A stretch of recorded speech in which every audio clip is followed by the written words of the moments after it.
Isaiah Brooks had learned how to move through expensive buildings without making noise.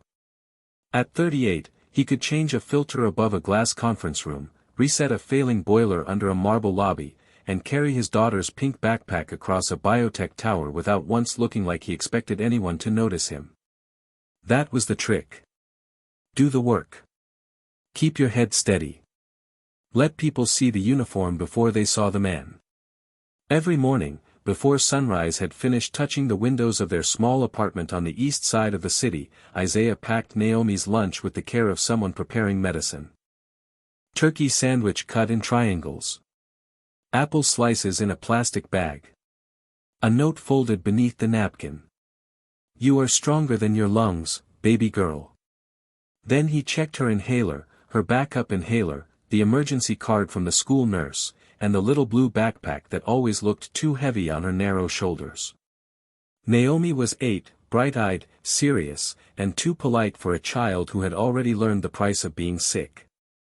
She never complained when breathing got hard. She only looked at her father with those worried eyes and said, "I'm okay, Daddy," even when he could hear that she wasn't. Isaiah worked maintenance at Sterling Biotech, a company so clean and bright it seemed built to keep men like him invisible. Fluorescent lights hummed over polished floors. Glass walls reflected suits, heels, tablets, security badges, and people who spoke in numbers too large to feel real. Isaiah's boots were worn at the heel. His navy work shirt had his name stitched over the heart. Some mornings, there was still grease under one thumbnail no matter how hard he scrubbed. People noticed that. They noticed the old truck he parked near the service entrance. They noticed the child's drawings taped inside his locker. They noticed when he left early to pick Naomi up from school. What they did not notice were the pipes he fixed before they burst, the alarms he reset before executives arrived, the loading dock heater he repaired so the night staff would not freeze. They did not notice the quiet kind of loyalty that never asked to be praised. That Thursday, rain slid down the office glass like tired fingers. Isaiah had been tightening a loose panel near the executive floor when his phone vibrated once, then again, then again. The school nurse. He answered before the second ring finished. By the time he reached the lobby, his toolbox was still open upstairs, a wrench lying beside an unfinished work order. His supervisor, Carl Benson, stepped in front of him near the security desk with a clipboard tucked under one arm and irritation already waiting on his face. "You leaving again?" Isaiah stopped. Not sharply. Not defensively. Just stopped. "My daughter's having trouble breathing." Carl glanced toward the elevators, where two executives had paused long enough to watch. "You understand how this looks, right? We have a board visit today. Miss Sterling herself is in the building."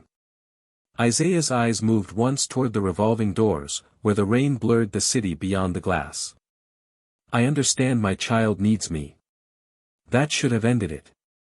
In a kinder place, maybe it would have. But the lobby had gone still, and stillness makes people brave in the wrong ways. Carl lowered his voice, though not enough. "You need to decide if you want to be a father or an employee." Something in Isaiah's jaw tightened. Only for a second. Then it passed. He removed his badge from the clip on his shirt and placed it on the security counter with 2 fingers, gently, like setting down something breakable. No speech. No anger. No begging. The badge made a small plastic sound against the stone.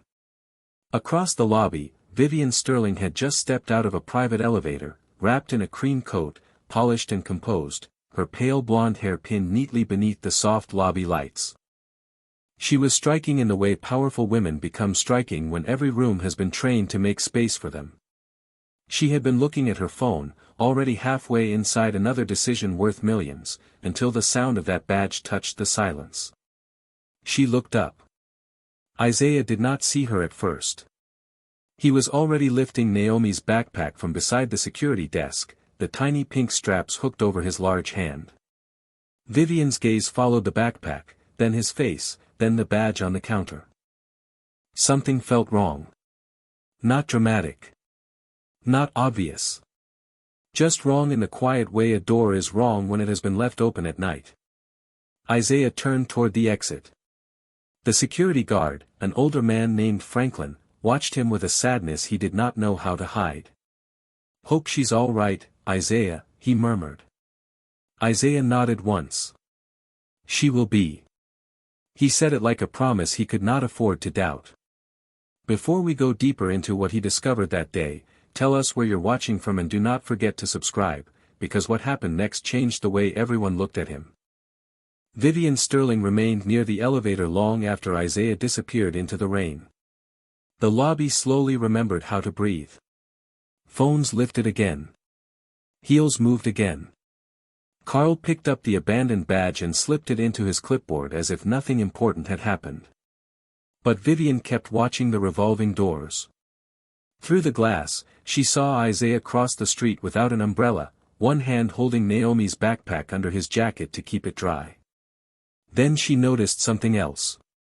Tucked into the clear pocket on the front of the backpack was a hospital card with a faded blue logo. Sterling Children's Respiratory Program. Vivian's own family foundation. Her face changed so slightly no one around her caught it. But Franklin did. And when Vivian turned toward him, her voice was calm, almost too calm. "What was his name?" Franklin hesitated.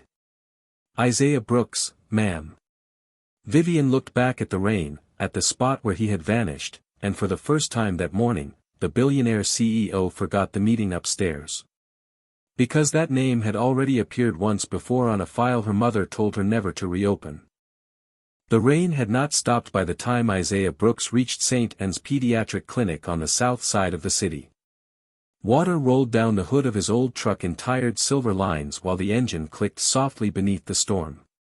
Naomi sat curled beneath his coat in the passenger seat, her inhaler resting against her small chest like something fragile and necessary. Isaiah killed the engine and stayed there for a second longer than usual, watching the hospital entrance through a windshield blurred by rain and fluorescent light. Parents hurried inside carrying diaper bags, coffee cups, folded umbrellas, exhaustion. Nobody looked at each other very long. Hospitals had a way of making strangers protect their own sadness. Naomi turned toward him carefully. "Did you lose your job?" Children always knew when adults were pretending. Isaiah looked at her and smiled anyway. Slow. Warm. Steady enough to make the world feel less dangerous for one more minute. "I left a job," he said quietly. "That is different." Naomi lowered her eyes toward her backpack sitting between them. The pink zipper was broken near the top. Isaiah had fixed it twice already with fishing line and patience. "Was it because of me?" The question landed harder than anything Carl Benson had said in that marble lobby.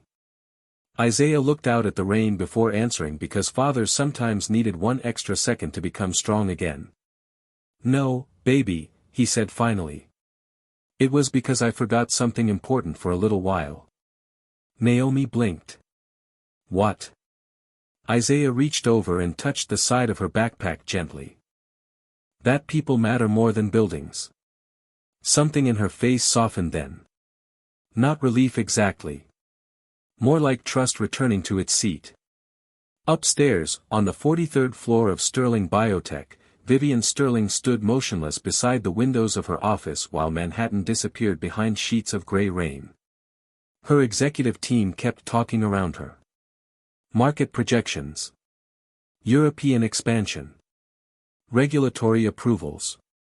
Words worth billions floated through warm air scented faintly with expensive coffee and polished wood. But Vivian barely heard any of it. Her attention remained fixed on the file now open across her desk. Isaiah Brooks. Maintenance technician. Employed 4 years. No disciplinary record until recently. Multiple voluntary overtime requests denied. Emergency leave requests documented. A child listed as dependent. Naomi Brooks. Age 8. Vivian's eyes stopped there. Then moved lower. Respiratory condition.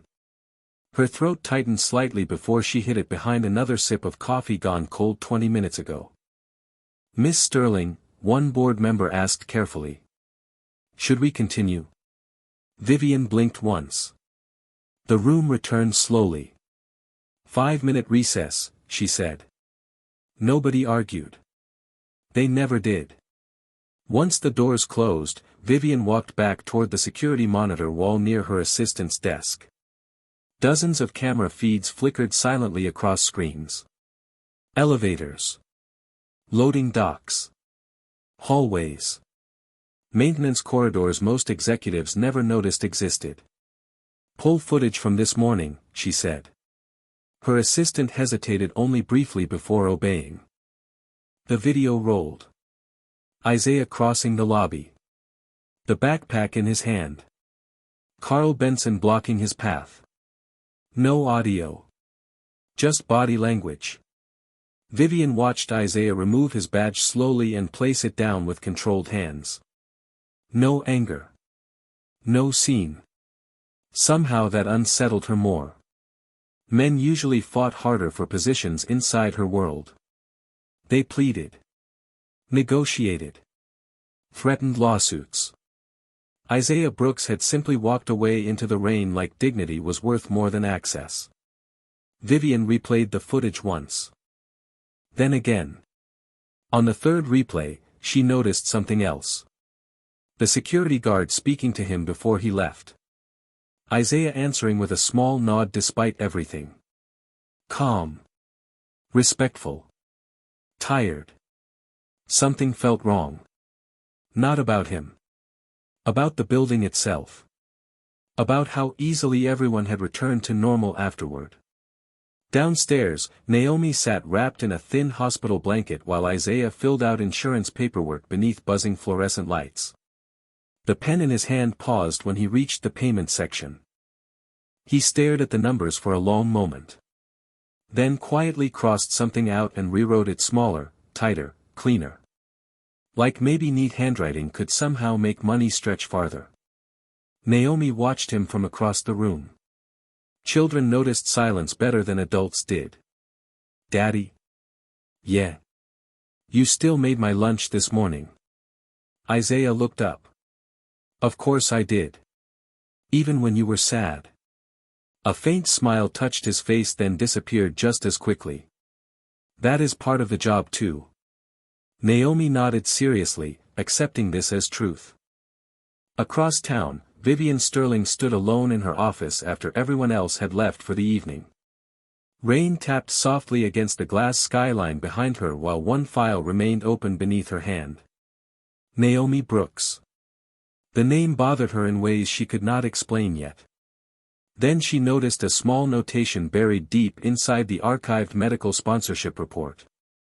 Her expression changed instantly. Because beside Naomi's case number was an older authorization signature she recognized immediately. Her mother's. Vivian Sterling did not sleep that night. The city outside her penthouse windows shimmered beneath rain and distant ambulance lights while a single medical file remained open across her dining table beside untouched tea gone cold hours ago. Naomi Brooks. The name sat in her chest heavier than it should have. Vivian had spent most of her adult life learning how to separate emotion from decision. It was how people survived at the top of companies like Sterling Biotech. You learned to move past layoffs. Past budget cuts. Past signatures that changed strangers' lives from a distance. But sometime around 2 in the morning, she realized she had read the same paragraph 6 times without breathing normally. The archive treatment program had been shut down 7 years earlier after internal restructuring. Publicly, the company called it resource optimization. Efficient. Necessary. Strategic. Vivian remembered the boardroom. The polished walnut table. Her mother sitting at the head like a woman carved from winter itself. Vivian had been younger then. Quieter. Still trying to earn approval that never stayed long enough to feel real. Emotional attachment clouds executive judgment, her mother used to say whenever anyone questioned cuts involving public aid divisions. Vivian stared at the authorization signature again. Helen Sterling. Approved personally. Something tightened beneath Vivian's ribs. Not guilt exactly. Not yet. More like the beginning of shame waking up after years asleep. Across town, Isaiah Brooks sat beside Naomi's bed with a heating pad draped over one shoulder and a stack of overdue bills spread across the kitchen table.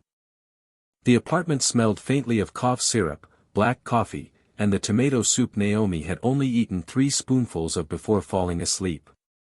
A children's cartoon played softly on low volume from the old television even though nobody was watching it anymore. Isaiah leaned back slowly, exhaustion settling into his bones the way cold settles into old wood. The silence after losing a job felt different when you had a child. It was not just fear. It was math. Rent. Medicine. Groceries. Bus fare. Inhalers. He rubbed one hand over his face before carefully reaching for Naomi's backpack near the table. A folded paper slipped halfway out of the front pocket. Her school drawing from earlier that week. Crayon stars. A crooked apartment building. Him standing beside her holding hands beneath a badly drawn sun. Above them, in uneven handwriting, she had written, "Daddy fixes everything." Isaiah closed his eyes for one long second. Then he folded the paper carefully and slid it back into the bag like something sacred. The next morning at Sterling Biotech, the building felt strangely louder without him. An elevator stalled near the west offices because a maintenance request had been logged incorrectly. The heating system on the executive floor flickered twice before stabilizing.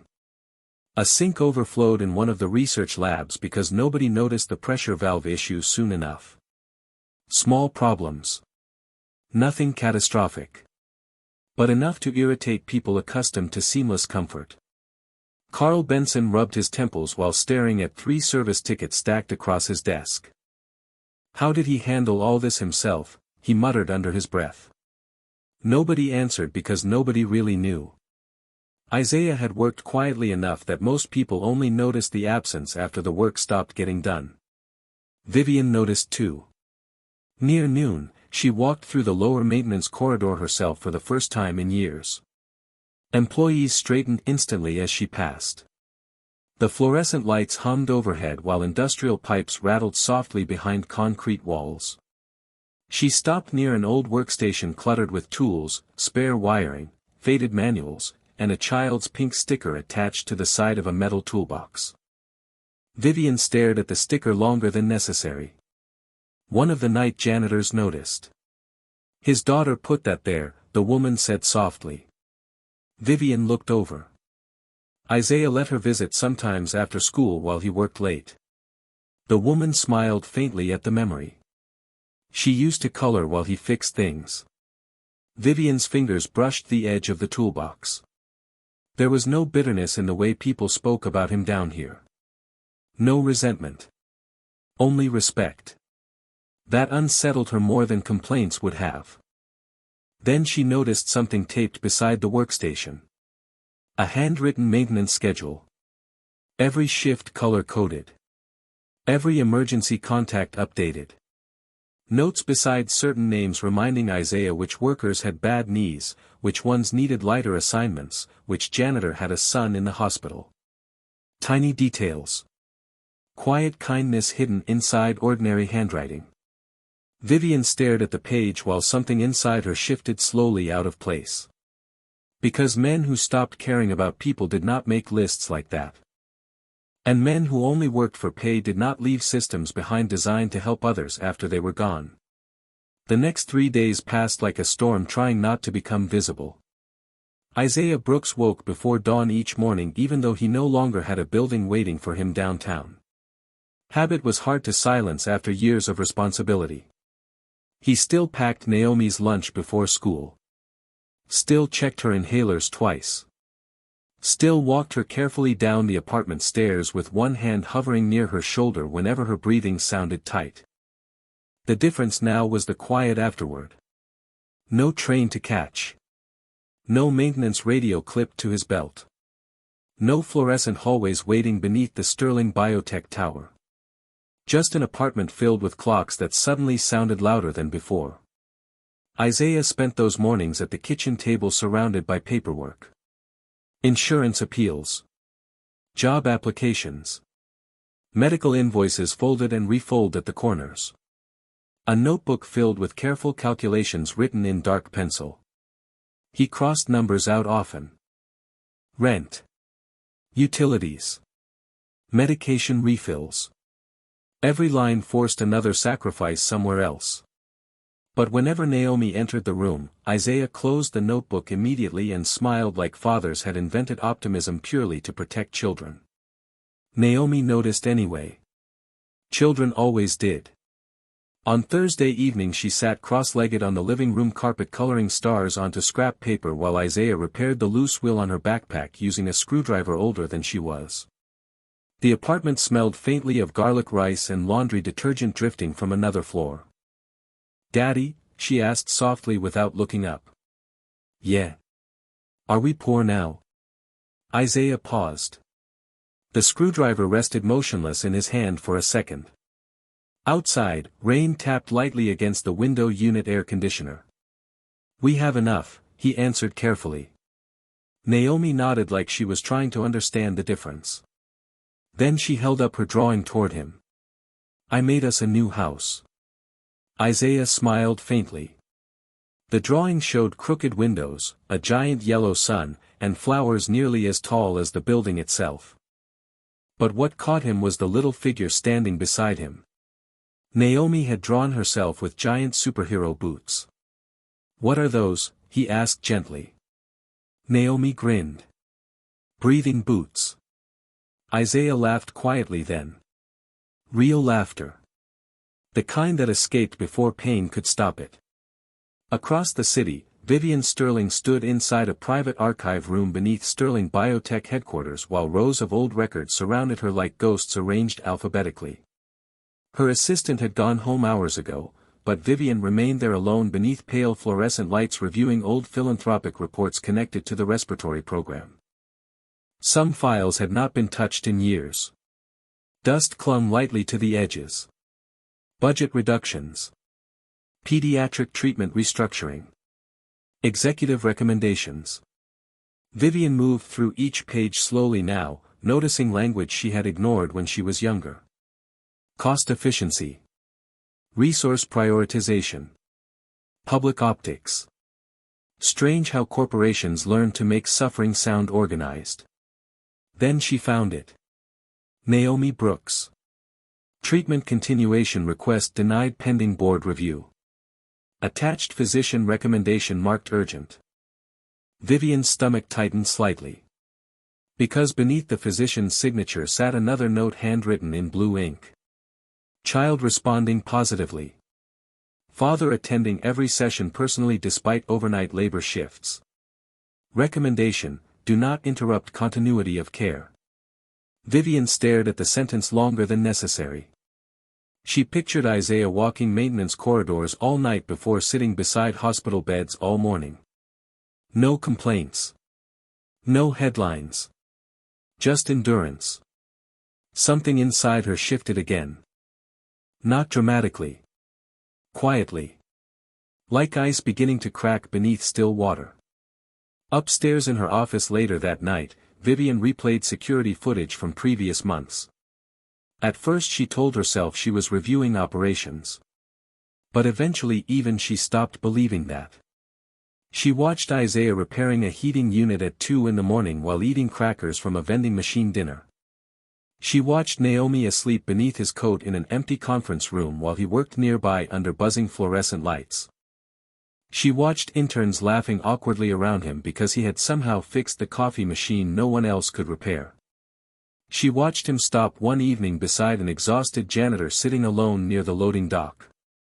Isaiah handed the older man half his sandwich without saying much.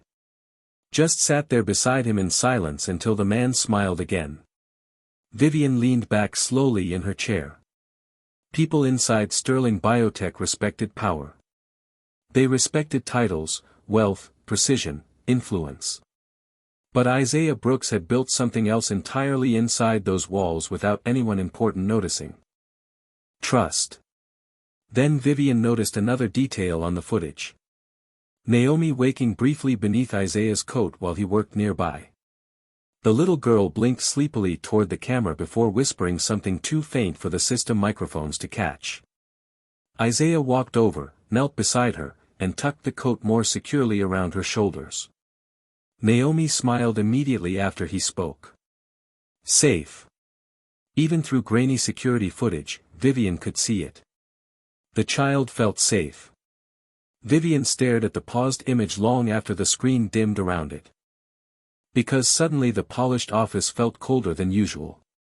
And for the first time in years, the billionaire CEO realized she could not remember the last person who had ever looked at her that way. Saturday arrived cold and colorless, the kind of New York morning that made old apartment windows tremble faintly in their frames. Isaiah Brooks stood in the kitchen wearing a faded gray sweatshirt while steam drifted from a pot of oatmeal on the stove. Naomi sat at the table wrapped in a blanket, drawing tiny stars across the edge of a napkin while her breathing sounded better than it had all week. Isaiah noticed immediately. Fathers like him always noticed the small victories first. "You hungry?" he asked softly. Naomi nodded. "Can I have cinnamon?" Isaiah smiled faintly and reached for the nearly empty spice container above the stove. There was barely enough left to dust the oatmeal properly, but he tapped the container carefully anyway, stretching comfort the same way he stretched everything else lately. Naomi watched him with quiet concentration. "You always make it look easy," she whispered. Isaiah looked over his shoulder. "What?" "Being worried." The spoon in his hand paused for just a second. Then he turned back to the stove before she could see the tiredness that crossed his face. "That is because I practice," he said gently. Naomi smiled at that. But children heard truth hiding inside jokes. After breakfast, Isaiah sat alone at the kitchen table while Naomi colored beside the couch. A small stack of envelopes waited near his coffee mug like people standing in line to deliver bad news. Final notice. Payment reminder. Insurance adjustment. He opened them one at a time with slow, steady hands. No anger. No panic. Just concentration. Survival often looked quieter than people imagined. Across town, Vivian Sterling had spent most of the night inside her office reviewing archived medical reports instead of sleeping.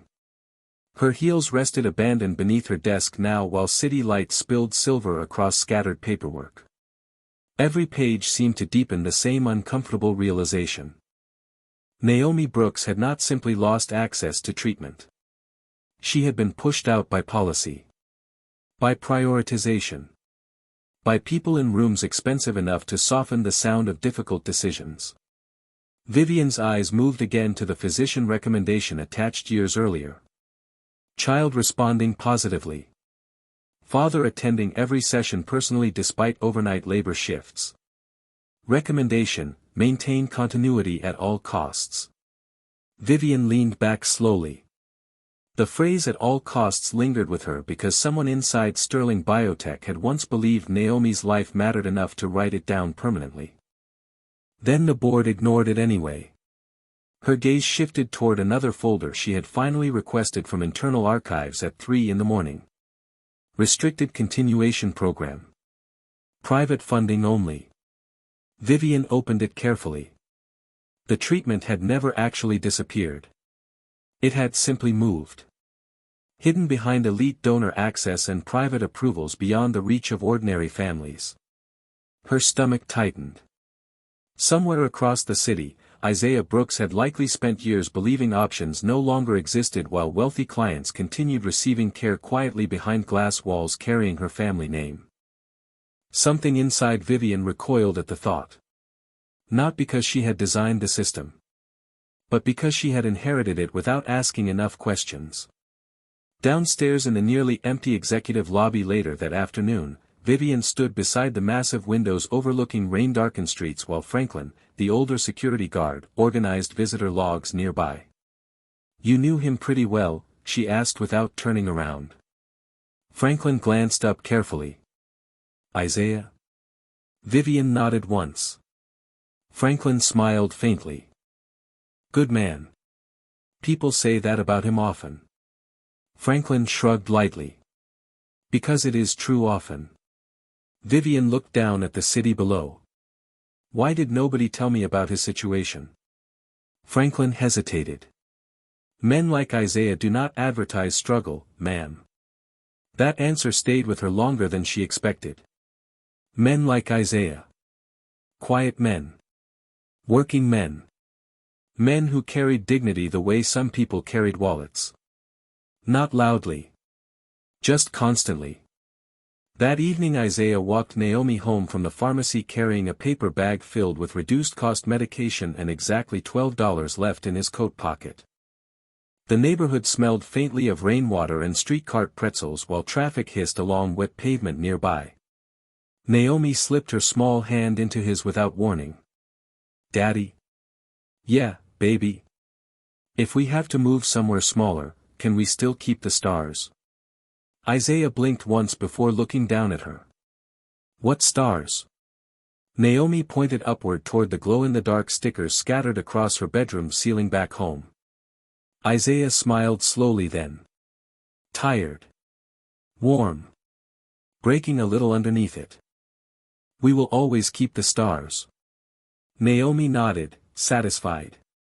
But as they reached the apartment building, Isaiah noticed something unusual waiting near the curb across the street. A black luxury SUV idling silently beneath the rain. Dark windows. Expensive enough to belong in another world entirely. Isaiah slowed slightly. Something felt wrong. Or maybe not wrong exactly. Just unexpected. Then, inside the tinted rear window, he caught the faint outline of a woman sitting perfectly still in the back seat watching his building like she was trying to decide whether to leave or step inside. The black SUV remained parked across the street for less than 2 minutes before pulling away smoothly into the rain without a sound. Isaiah Brooks stood near the apartment entrance watching the taillights disappear between wet traffic while Naomi held his hand beside him. Did they get lost? She asked quietly. Isaiah blinked once before looking down at her. Maybe. But something about the way the vehicle had lingered unsettled him. Not fear exactly. Just the strange feeling of being noticed by a world that usually looked through him. Upstairs, the apartment felt colder than usual. The old radiator hissed weakly beneath the living room window while Isaiah unpacked the pharmacy bag onto the kitchen counter. 2 inhalers. Generic medication. A bottle of cough suppressant with a discount sticker crooked across the label. He lined everything carefully beside the coffee maker like someone arranging fragile hope. Naomi sat at the table swinging her legs slowly while drawing stars onto another napkin. Daddy? Yeah. Are we staying here forever? Isaiah glanced toward the ceiling where faint water stains spread near the hallway light. He smiled softly anyway. Probably not forever. Naomi considered that seriously. Good. The elevator smells weird. Isaiah laughed quietly under his breath. Small moments like that kept him standing. But later that night, after Naomi fell asleep with her stuffed rabbit tucked beneath her chin, Isaiah sat alone at the kitchen table staring at the numbers inside his notebook again. He had rewritten the budget 3 times already. None of the versions worked. Rent would increase next month. The reduced medication program expired in 6 weeks. The nearest affordable respiratory clinic outside New York had openings in North Carolina. Nearly 600 miles away. Isaiah rubbed one hand slowly across his mouth before opening another page in the notebook labeled Sell First. The list underneath was short. Old watch. Guitar. Truck toolbox set. Television. His eyes stopped on the toolbox entry longer than the others. The red metal box had belonged to his father before him. Heavy. Scratched. Reliable. Some objects carried history more quietly than people did. Isaiah closed the notebook sharply after a moment and leaned back in his chair. The apartment hummed softly around him. Refrigerator motor. Rain against the fire escape. Naomi breathing steadily from the next room.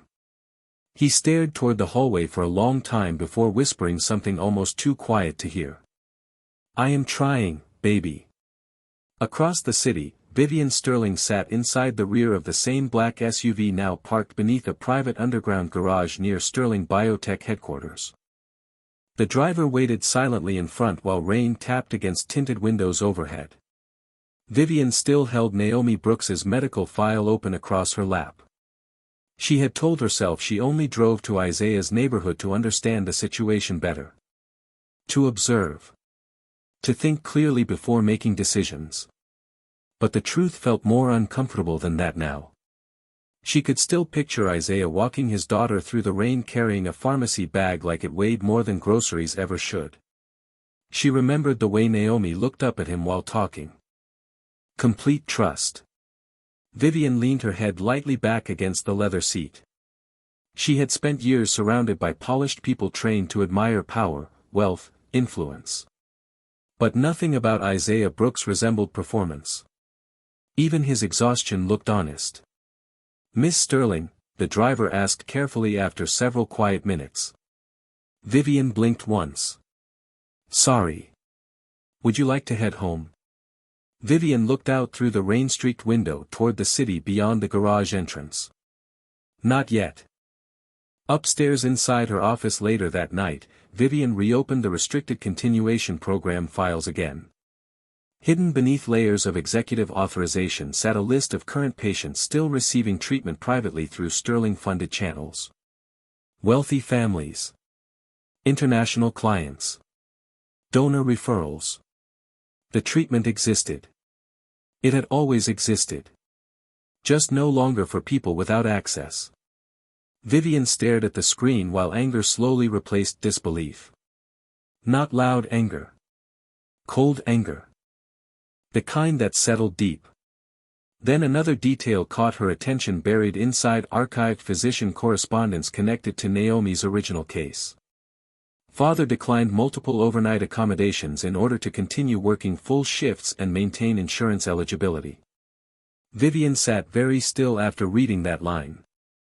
Isaiah had not simply struggled. He had carried impossible choices quietly enough that nobody important noticed.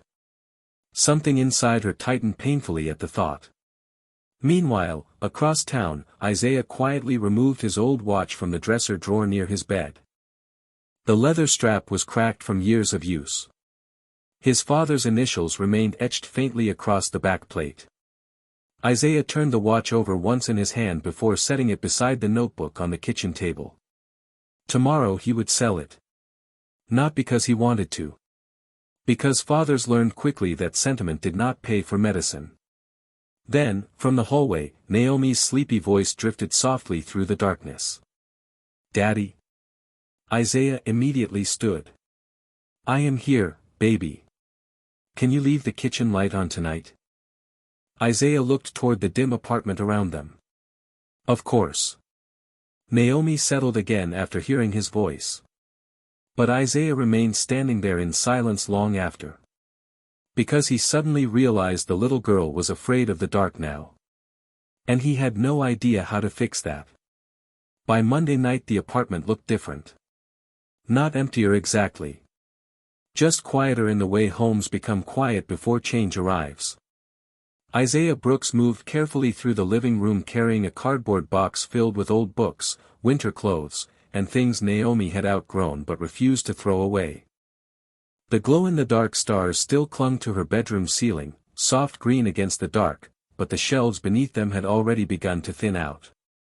Isaiah worked slowly after Naomi fell asleep because children heard packing differently than adults did. To adults, it sounded practical. To children, it sounded like leaving. The old guitar leaned near the front door waiting to be sold the next morning. Beside it sat the watch from his father and the heavy red toolbox he still had not convinced himself to part with yet. Isaiah stood in the kitchen afterward staring at the nearly empty refrigerator while cold light spilled across tired eyes and unshaven cheeks.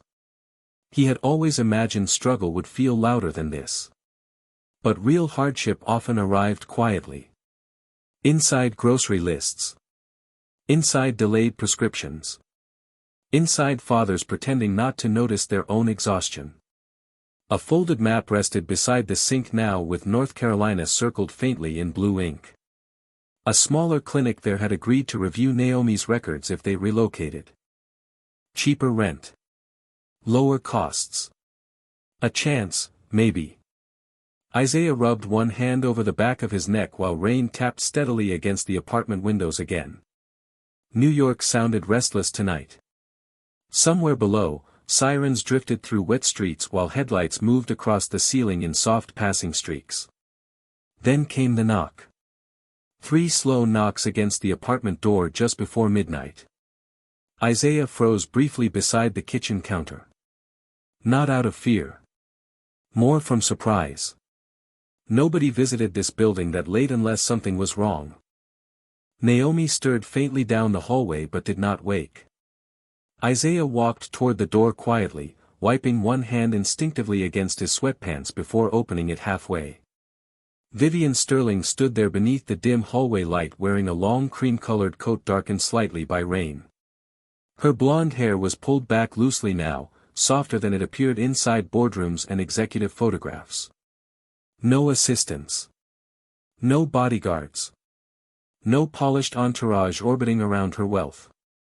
Just one elegant white woman standing alone outside a working-class apartment after midnight looking strangely uncertain for someone accustomed to controlling entire buildings with a sentence.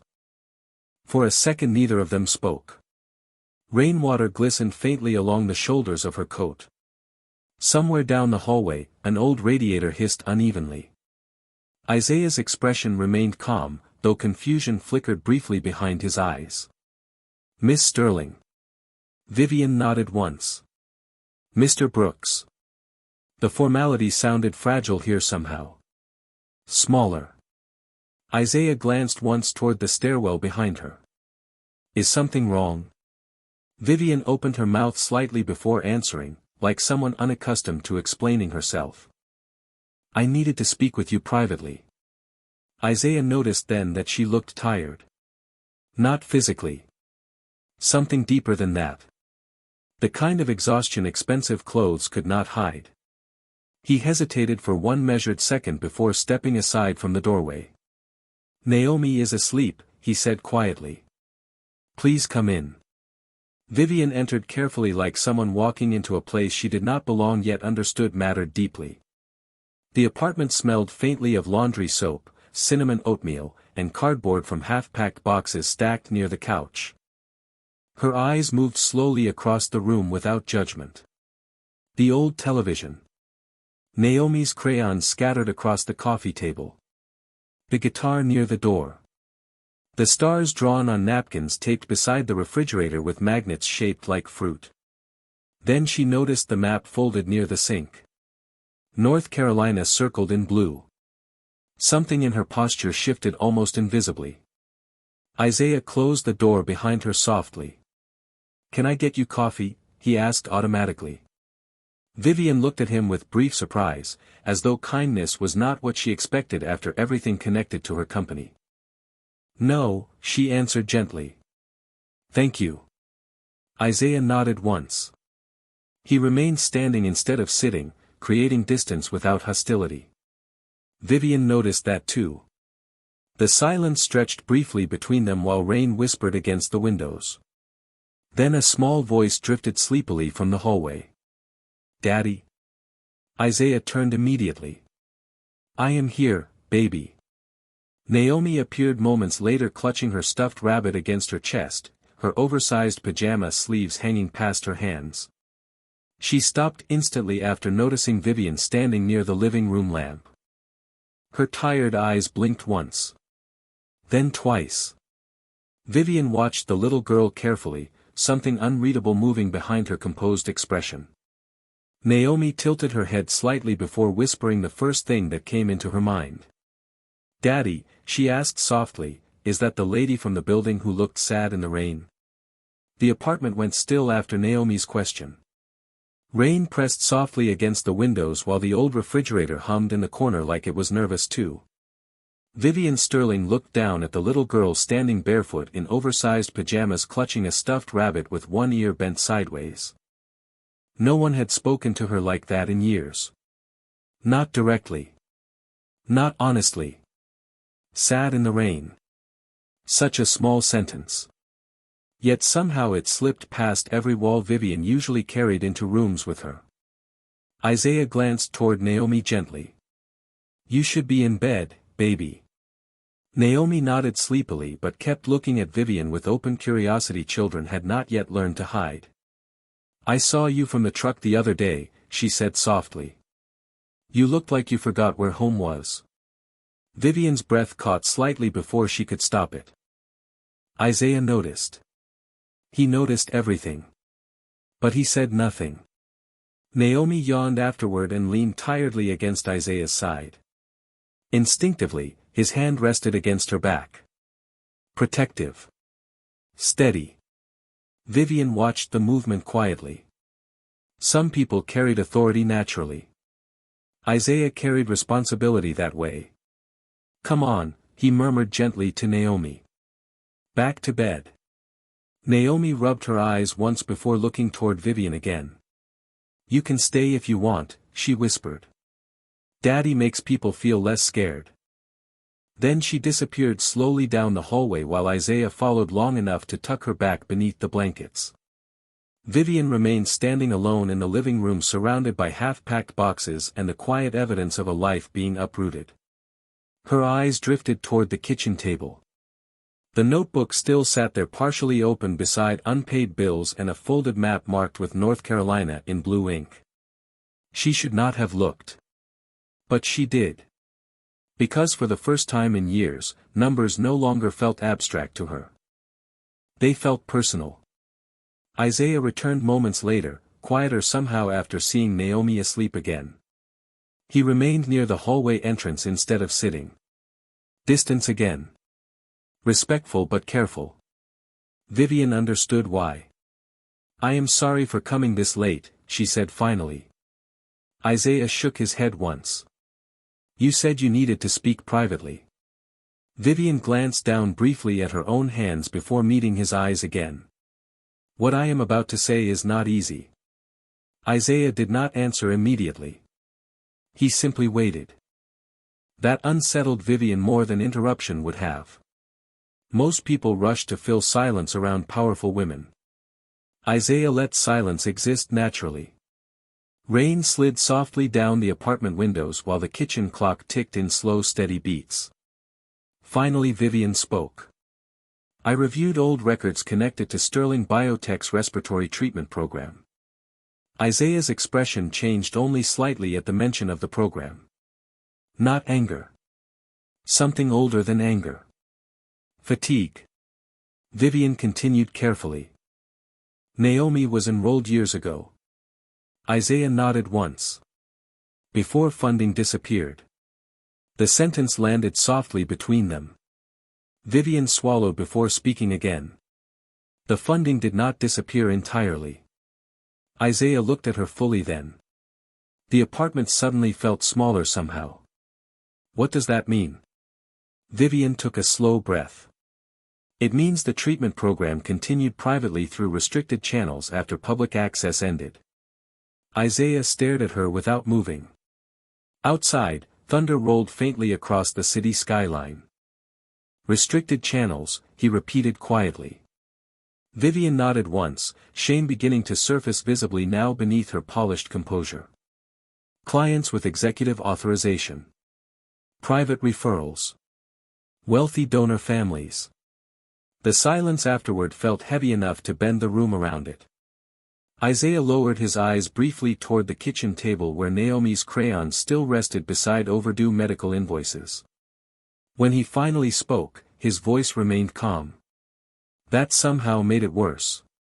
So while families like mine were told there were no options. Vivian answered before he finished because she could not bear hearing him say it fully out loud. The treatment still existed. Isaiah looked away toward the rain-darkened windows. His jaw tightened once. Only once. Then it passed. No shouting. No accusations. Just a man absorbing another impossible truth because fathers often did not have the luxury of falling apart immediately. Vivian felt something crack quietly inside her at the sight of it. "I did not know," she said softly. "Not then." Isaiah nodded faintly without looking at her. "But somebody did." The words were not cruel. That was what hurt most. Vivian stepped closer to the kitchen table slowly, eyes falling toward the stack of moving boxes near the wall. "You were really leaving?" Isaiah finally looked back at her. "I still am." Vivian hesitated. Then she reached carefully into her coat pocket and placed a folded document on the table between them. Isaiah's eyes lowered toward the page. Sterling Continuation Authorization. Active Pediatric Respiratory Access Approval. Naomi Brooks. The room went completely silent. Even the rain seemed to pause. Isaiah stared at the document without touching it while something unreadable moved through his tired eyes. Then, very quietly, he asked the question Vivian had feared most since arriving. "Why now?" The question stayed between them like something alive. "Why now?" Vivian Sterling looked down briefly at the authorization form resting untouched on the kitchen table before answering. Rain drifted softly against the windows while the apartment held its breath around them. "Because I finally saw what all those reports were actually attached to," she said quietly. Isaiah's eyes remained fixed on her, unreadable in the dim kitchen light. Vivian continued slowly now, without the polished certainty people expected from her in boardrooms. Not numbers. Not liability projections. Not policy language. Her voice lowered slightly. People. Isaiah glanced once toward the hallway where Naomi slept. "We were always people," he said softly. The sentence carried no anger. Only exhaustion. Somehow that made Vivian's chest tighten harder than blame would have. She looked away briefly toward the half-packed boxes stacked near the wall. "I know that now." Isaiah finally reached toward the authorization document, but instead of picking it up, he simply rested 2 fingers against the edge like he was testing whether it was real. "And what exactly comes with this?" Vivian blinked once. "Treatment access. Transportation if needed. Medication coverage. Continuity care." Isaiah gave a faint nod. "No," Vivian frowned slightly. "No." Isaiah leaned back slowly in the kitchen chair behind him, one tired hand resting against the table. "There is always something attached to help this expensive." Vivian understood immediately what he meant. Public appearances. Gratitude. Silence. Control. She had seen powerful people disguise ownership as generosity her entire life. "There are no conditions," she answered carefully. Isaiah's eyes lifted toward hers again. Calm. Direct. That is difficult to believe coming from corporations. Vivian accepted that without defense. Because he was not wrong. The kitchen clock ticked softly while somewhere down the hall Naomi coughed lightly in her sleep. Isaiah's attention shifted instantly toward the sound before relaxing again once the apartment fell quiet. Vivian noticed that too. Every part of him stayed listening for his daughter even while carrying conversations. "I am not asking for anything from you," she said gently. Isaiah looked toward the old guitar near the front door waiting to be sold in the morning. "People in your world always ask for something eventually." Vivian inhaled slowly before speaking again. "Then maybe my world deserves its reputation." Isaiah almost smiled at that. Almost. But it disappeared before fully arriving. He looked back down at the authorization form. "You understand what this feels like to me?" Vivian nodded once. "Yes. Do you?" Isaiah asked softly. Because 3 months ago Naomi lost access to medication we could barely afford before. 2 weeks ago I was still working overnight shifts trying to keep insurance active. Last Thursday I lost my job for leaving to pick her up from school. He paused briefly, not for drama, just memory. And now the billionaire owner of the company walks into my apartment after midnight offering solutions that apparently existed the whole time. Vivian absorbed every word without interruption. She deserved them. Isaiah rubbed one hand slowly across his jaw before continuing. You know what that sounds like? Vivian answered honestly. Like a system that failed you. Isaiah's eyes moved toward her again. Something softened slightly there. Not trust. But maybe recognition that she was at least willing to say the truth aloud. Vivian stepped closer to the kitchen table carefully. I cannot undo what happened, she said quietly. I cannot change the years you spent believing there were no options left. Her voice lowered further. But I can stop pretending I do not see it now. Isaiah remained silent for a long moment after that.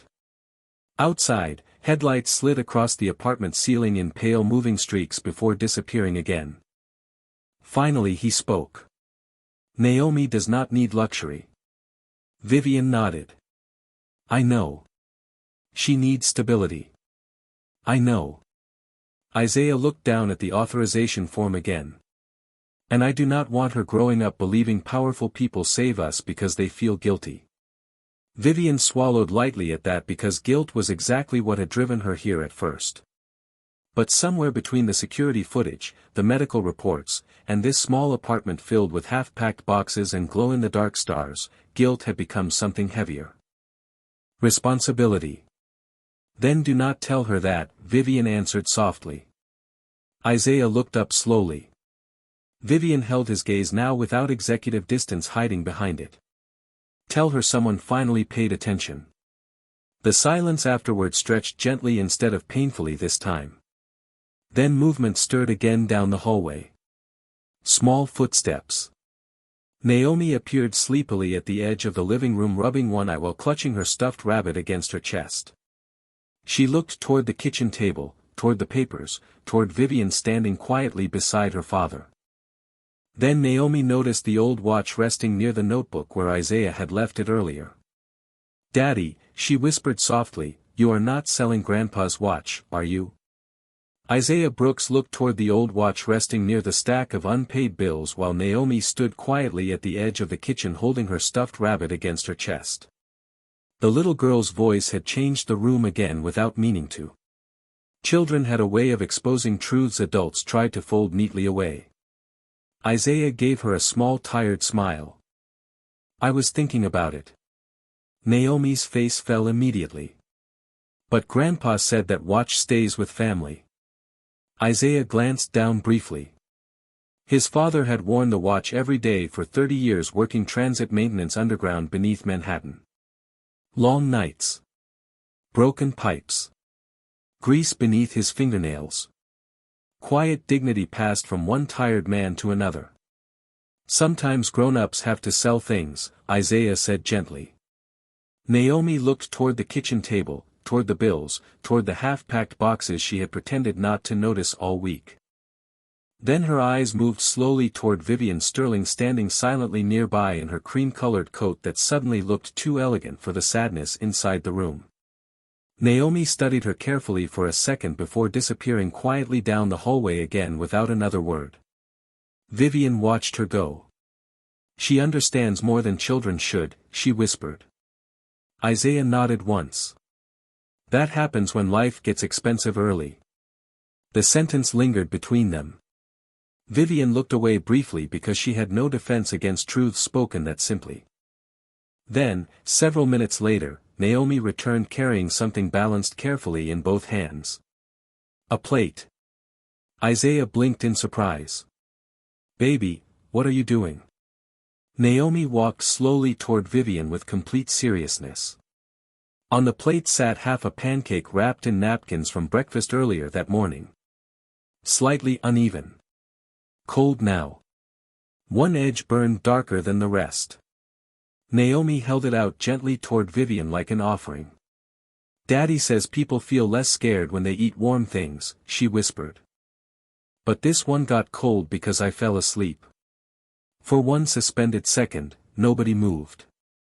Vivian stared down at the pancake in silence.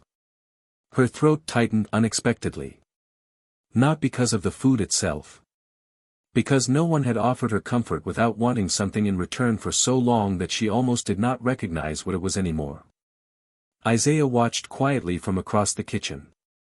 He saw Vivian hesitate before carefully accepting the plate with both hands like it mattered. And somehow, in that small moment, something inside the apartment shifted. Vivian lowered herself slowly into the kitchen chair for the first time since arriving. The billionaire CEO sat there holding a cold pancake wrapped in napkins while rain pressed softly against old apartment windows and a little black girl watched her hopefully for approval. "Thank you," Vivian said softly. Naomi smiled faintly. "Daddy makes better ones when we have syrup." Isaiah let out a quiet breath through his nose that almost became laughter again. Almost. Vivian looked down at the pancake resting in her hands. She could not remember the last meal someone had given her because they cared whether she felt sad. Most dinners in her world happened beside contracts, negotiations, strategic conversations. Even kindness often arrived polished and transactional there. But this apartment carried something else entirely. Imperfect warmth.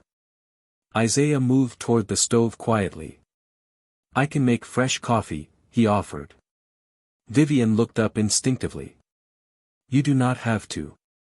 Isaiah shrugged lightly. "I was going to make some anyway." It was such an ordinary sentence.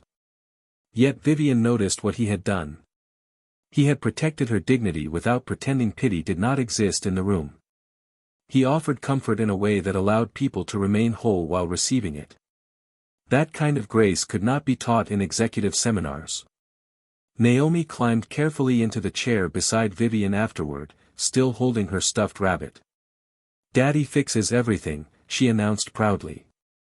Isaiah glanced back over his shoulder while pouring coffee grounds into the old machine. "Not everything." Naomi frowned slightly. "Most things." Vivian watched the exchange quietly while something deep inside her chest ached in a way success had never managed to touch. She thought suddenly of the penthouse waiting for her across the city. Marble counters. Empty rooms. Silence expensive enough to echo. Then she looked around this small kitchen with chipped cabinets and peeling paint and realized something painful. Isaiah Brooks had almost nothing. Yet somehow this apartment still felt more alive than any place she had lived in years. The coffee machine sputtered loudly before beginning its slow familiar drip. Isaiah leaned one hand against the counter briefly, exhaustion catching up to him now that the immediate crisis had paused. Vivian noticed the fatigue in his shoulders immediately. The man looked like someone who had been carrying too much weight for too long without complaint. Then Naomi turned innocently toward Vivian again and asked the question neither adult had been brave enough to say aloud yet. "If the medicine was there the whole time," she whispered softly, "why did nobody tell us?" Naomi's question settled over the apartment with the quiet weight only children could create. "If the medicine was there the whole time, why did nobody tell us?" Vivian Sterling looked down at the cold pancake still resting in her hands while the kitchen suddenly felt too small for the truth sitting inside it. Isaiah remained near the coffee maker without speaking. He did not rescue Vivian from the question. He did not soften it either. Naomi deserved honesty, even if adults often arrived late carrying it. Vivian finally looked toward the little girl sitting beside her. "Because sometimes grown-ups build systems that protect people with money before people who need help most," she answered softly. Naomi frowned slightly like she was trying to solve difficult math. "That sounds backwards." Vivian almost smiled despite herself. "It is." Isaiah glanced quietly toward Vivian then. Not approving. Not forgiving. Just noticing that she had chosen truth instead of corporate language. Naomi looked down at her stuffed rabbit thoughtfully.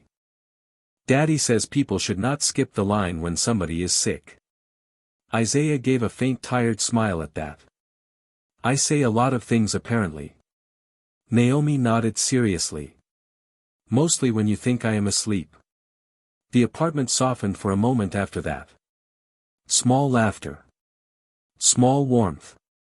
The kind families protect fiercely when life becomes difficult. Vivian watched them quietly while realizing something painful again. Isaiah Brooks had spent years carrying fear without allowing it to poison the gentleness inside his home. Most people with far more comfort failed at that every day. Later that night, after Naomi finally returned to bed for good, Isaiah walked Vivian toward the apartment door while the rain outside began to weaken into soft mist. The authorization papers still rested untouched on the kitchen table behind them. Vivian paused near the doorway. You have not signed anything, she said carefully. Isaiah nodded once. I know. Vivian hesitated before speaking again. You should review the program details before deciding. Isaiah studied her for a second beneath the dim hallway light filtering through the doorway. You really came here yourself, he said quietly. It was not exactly a question. Vivian looked away briefly. I almost sent attorneys. Isaiah's expression shifted faintly, somewhere between amusement and disappointment. Vivian noticed immediately. Then I realized paperwork would only make this uglier. Isaiah leaned lightly against the doorframe, exhaustion visible now that the night had stretched so long. Most powerful people hide behind paperwork because it keeps them from seeing faces. Vivian absorbed the sentence silently. Because once again, he was not trying to wound her. He was simply telling the truth plainly enough that it hurt anyway. Good night, Mr. Brooks, she said softly. Isaiah looked toward the rain-darkened hallway beyond her shoulder. Good night, Miss Sterling. Vivian stepped into the corridor but stopped after only 2 steps. Then she turned back unexpectedly. For what it is worth, she said quietly, your daughter was right. Isaiah frowned slightly. About what? Vivian looked at him fully for the first time since arriving. Tired black father standing inside a modest apartment with peeling paint, packed boxes, and too much responsibility balanced silently across his shoulders. You do make people feel less afraid. Isaiah did not answer immediately. Something moved briefly behind his eyes before he lowered them toward the floor. That is usually easier than fixing things. Vivian left after that. The black SUV disappeared slowly into wet midnight streets while Isaiah remained standing near the apartment window long after the taillights vanished. Behind him, the kitchen light still glowed softly over unpaid bills, coffee cups, and authorization forms capable of changing everything. But Isaiah did not touch the papers that night. Because accepting help and trusting help were not the same thing. The next morning, something strange began happening. Isaiah arrived at Naomi's clinic expecting another insurance argument at the front desk. Instead, the receptionist smiled gently and handed him updated approval forms already processed. Everything has been authorized, she said warmly. Isaiah blinked once. Authorized by who? The receptionist glanced briefly at her screen. It just says executive override. Isaiah's expression tightened slightly. He thanked her politely anyway. Then later that afternoon, another surprise arrived. A pharmacy delivery appeared outside the apartment door containing Naomi's medication refill completely covered. No invoice attached. No company branding. Just a small typed note inside the package. Continue treatment immediately. Isaiah stared at the note for a long moment while Naomi colored stars beside the couch pretending not to watch his face. By evening, the landlord who had spent weeks threatening late penalties suddenly postponed rent increases for 3 months without explanation. Isaiah sat quietly at the kitchen table afterward, turning the old watch slowly in his hands while pieces began connecting themselves together. Someone was helping them. Carefully.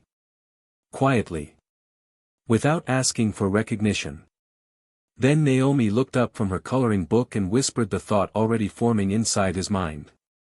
"Daddy," she said softly, "the sad lady is fixing things." 2 weeks later, the city felt different to Isaiah Brooks even though nothing around him had truly changed. The apartment still rattled when the heat came on. The elevator still smelled faintly like old paint and cigarettes. The grocery store downstairs still charged too much for fresh fruit. But Naomi was breathing easier. That changed everything. The color had slowly started returning to her face. She laughed more now. Slept deeper. The cough that once lingered through entire nights had softened into something less frightening. Isaiah noticed every improvement with quiet gratitude. He rarely spoke aloud. Fathers like him learned not to celebrate too early. Life had taught him how quickly good news could disappear. Still, some evenings he caught himself watching Naomi draw stars across the kitchen table while feeling something unfamiliar settle inside his chest. Relief. Not complete. Not safe enough yet. But real. The help continued arriving in careful invisible ways. Appointments suddenly moved to the top of waiting lists. Specialists returned calls within hours instead of weeks. Medication appeared before refills ran out. Always anonymous. Always precise. Isaiah never mentioned Vivian Sterling's name aloud when these things happened, but he stopped pretending coincidence explained all of it. One Thursday evening, after Naomi finished a treatment session at Sterling Medical Center, Isaiah found himself alone on the rooftop garden outside the pediatric wing while Naomi slept inside during observation. The rooftop overlooked the Manhattan skyline glowing gold and silver beneath early winter clouds. Small lights shimmered across wet streets far below while cold wind moved softly through decorative trees planted along the terrace. Isaiah stood near the railing with a paper cup of coffee warming his hands when he heard heels against concrete behind him. Vivian Sterling stepped onto the rooftop wearing a charcoal coat wrapped tightly against the cold. No makeup team. No executives surrounding her. Just the same tired elegance Isaiah remembered from the night she stood inside his apartment holding a cold pancake like it mattered more than stock portfolios ever had. Isaiah nodded politely once. "Miss Sterling." Vivian moved beside him quietly, leaving respectful distance between them. "How is Naomi?" "Better," Isaiah answered softly. "Actually better." Something inside Vivian loosened slightly after hearing that. He noticed. They stood in silence for a while afterward watching traffic move below like streams of light. Surprisingly, the quiet did not feel uncomfortable anymore. Then Vivian spoke without looking at him. "I had a younger brother once." Isaiah turned slightly toward her but remained silent. Vivian's eyes stayed fixed on the skyline. "Ethan." The name sounded fragile leaving her mouth, like something unopened for years. "He was 9 when he got sick." Wind moved gently through loose strands of her blonde hair while she continued. "My family had every resource imaginable. Specialists. Private care. Experimental access." Her voice lowered. But nobody stayed in the room long enough. Isaiah listened quietly beside her. No interruption. No performance. Vivian swallowed once before continuing. "My father buried himself in work. My mother treated emotions like weakness." She gave a faint humorless smile. "And I learned very early that wealthy people can surround pain with beautiful things instead of actually facing it." Isaiah stared out across the city lights while her words settled into the cold air between them. "Ethan used to ask for simple things near the end," Vivian whispered. "Pancakes. Card games. Someone to sit beside him when he could not sleep." Her voice nearly broke there but she steadied it carefully. "Most nights he got nurses instead." Isaiah closed his eyes briefly. Not dramatically. Just enough to absorb the sadness underneath her composure. Vivian looked down at her gloved hands afterward. "When I watched those security videos of you and Naomi," she paused. "I realized something ugly about myself. Isaiah waited quietly. Vivian finally looked toward him fully. Your daughter felt safer in a maintenance hallway with you than my brother ever felt inside a penthouse full of doctors. The city wind carried silence around them for several seconds after that. Then Isaiah spoke gently. Children do not remember how expensive care was. Vivian's eyes lifted toward him slowly. Isaiah held his coffee cup loosely between tired hands marked by years of labor and responsibility. They remember who stayed. Vivian looked away immediately after hearing that because tears had already begun gathering in her eyes before she could stop them. She laughed softly once under her breath, embarrassed by her own emotion. You always say things that sound simple until they ruin me later. Isaiah almost smiled at that. Almost. Comes from raising a child alone, he answered quietly. Vivian stood beside him beneath the cold Manhattan sky while something inside her shifted again. Not attraction exactly. Something deeper. Respect. Trust beginning where status could not reach. Then Isaiah looked back toward the hospital windows where Naomi slept upstairs under warm blankets and softly glowing monitors. Whatever happens next, he said gently, thank you for seeing her now. Vivian stared at him for one long silent moment after that. Because she suddenly realized something painful and beautiful all at once. Isaiah Brooks had every reason in the world to hate people like her. And somehow, he still chose kindness instead. Spring arrived quietly that year. The city sidewalks thawed. Street vendors returned to corners with coffee carts and pretzels steaming beneath morning air. And for the first time in nearly 2 years, Naomi Brooks ran across a hospital hallway without stopping to catch her breath halfway through. Isaiah stood near the pediatric check-in desk watching her chase sunlight spilling through the windows while something warm and fragile settled inside his chest. Gratitude still frightened him a little. Life had taught him how quickly good things could disappear. But Naomi was healthier now. Stronger. Her cheeks carried color again. The dark circles beneath Isaiah's own eyes had begun fading too, though he still looked over his shoulder whenever happiness lasted longer than expected.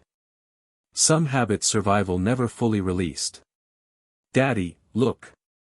Naomi spun once in the middle of the hallway holding a paper windmill one of the nurses had given her. I am faster now. Isaiah smiled softly. You definitely are. Nearby, nurses who had watched the little girl struggle through difficult months exchanged quiet smiles of their own. People rooted for children like Naomi because innocence surviving hardship reminded adults the world had not completely hardened yet. Isaiah adjusted the strap of her backpack while waiting for discharge paperwork when a familiar voice spoke behind him. Mr. Brooks. Isaiah turned calmly.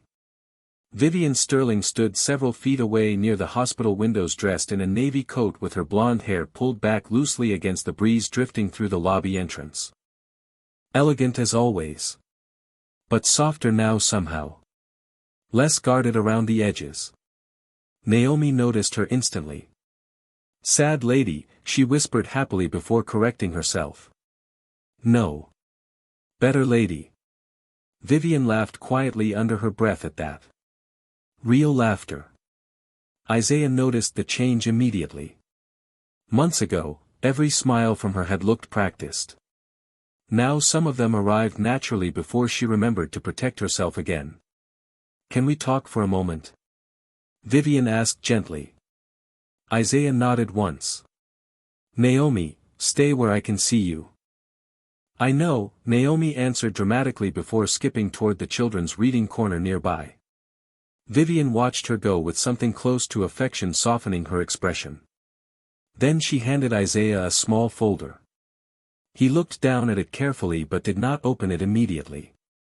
What is this? Vivian rested one hand lightly against the strap of her purse before answering. An offer.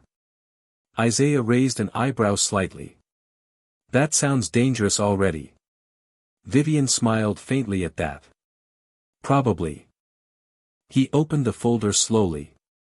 Inside sat an official employment proposal from Sterling Biotech. Director of Community Facilities and Family Support Operations. Full salary. Benefits. Flexible scheduling. Isaiah read the title twice in silence. Then he looked back up at her. You are offering me a corporate job. Vivian shook her head gently. Not corporate. She glanced toward Naomi laughing softly across the lobby while helping another little girl fold paper airplanes. Human. Isaiah remained quiet after that. The hospital lobby hummed softly around them while elevators opened and closed nearby. Finally he asked the question she expected. Why me? Vivian answered without hesitation this time. Because you understand things people in my world forget. Isaiah looked down briefly at the folder in his hands. Vivian continued softly. You know how frightened families feel sitting in waiting rooms. You know what exhaustion looks like before people admit it. You notice workers everyone else walks past. Her voice lowered slightly. Sterling Biotech has enough executives already. What it does not have enough of is humanity.